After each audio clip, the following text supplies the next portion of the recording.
Welcome back to Fontana Fighting for America. I want to walk you through a timeline, folks. You'll recall we had the potential terrorist attack with a Detroit bomber on the airplane, Northwest Airlines. You remember that, back right around Christmas time. The president was vacationing in Hawaii. Initially, they didn't make too much of this, didn't think it was a big deal, didn't think it might have even been terrorism, et cetera, et cetera, et cetera. Now we come to find out that not only was it terrorism, it's connected to Yemen, and Al-Qaeda is claiming a whole lot of things. You could tie this guy, the bomber, to Al-Qaeda. Let me just read you some headlines. Now, I want you to understand what's the transition here, because now they're starting to see that, hey, they missed it. And they missed it big time because they're asleep at the switch. And I don't want us to be. Just listen to these headlines, okay? National Security Advisor, airline bomber report to shock. Remember, this wasn't that big a deal. Now we're going to get the report, and it's going to shock you how this thing got through. Yemen says, yeah, Nigerian may have met the radical cleric. Obama ordering changes after anti-terror foul-ups. Folks, we can't afford foul-ups.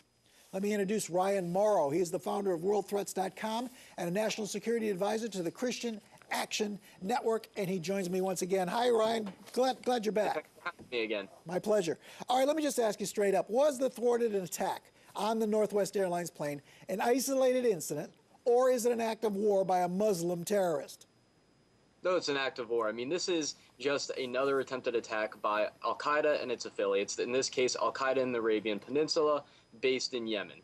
So this can't be looked upon as just one crazy guy trying to blow up an airline. This is part of a very much orchestrated plot, and there's going to be more on the way. All right, as well was the Fort Hood massacre, correct? Right, this is all part of the same ideology, the same infrastructure that's targeting us. All right, I had a guy on our sound-off section earlier say this is a small portion of Islam in terms of a percentage of radical Islamists out there that want to harm us.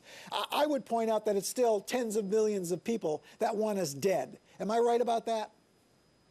Right, even though it's a minority, you're talking about a religion that has over 1 billion people in it.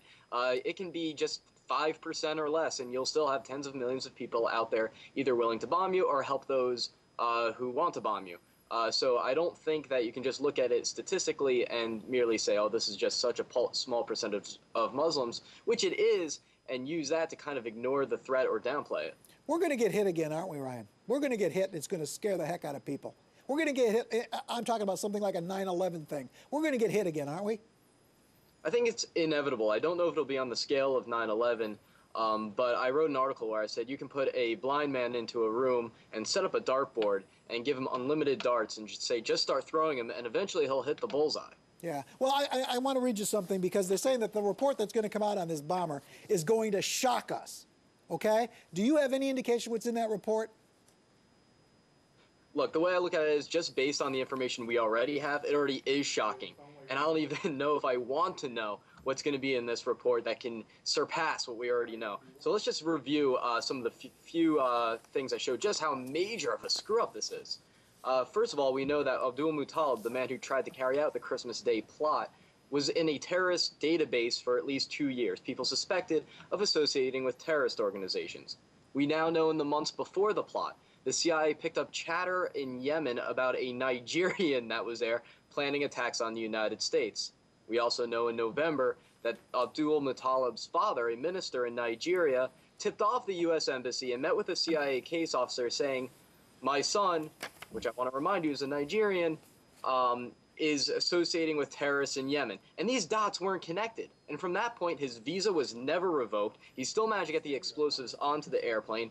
And now there's reports coming out that apparently the intelligence community did put the dots together. The only problem is that the plane was already in the air.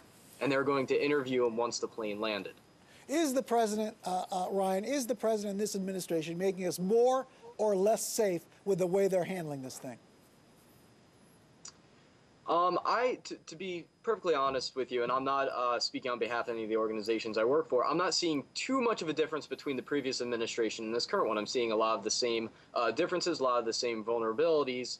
And so, like, for example, Guantanamo, that's really the big issue right now. People are saying Al-Qaeda in Yemen, which is responsible for this latest planned attack, is strengthened by people that were released from Guantanamo Bay.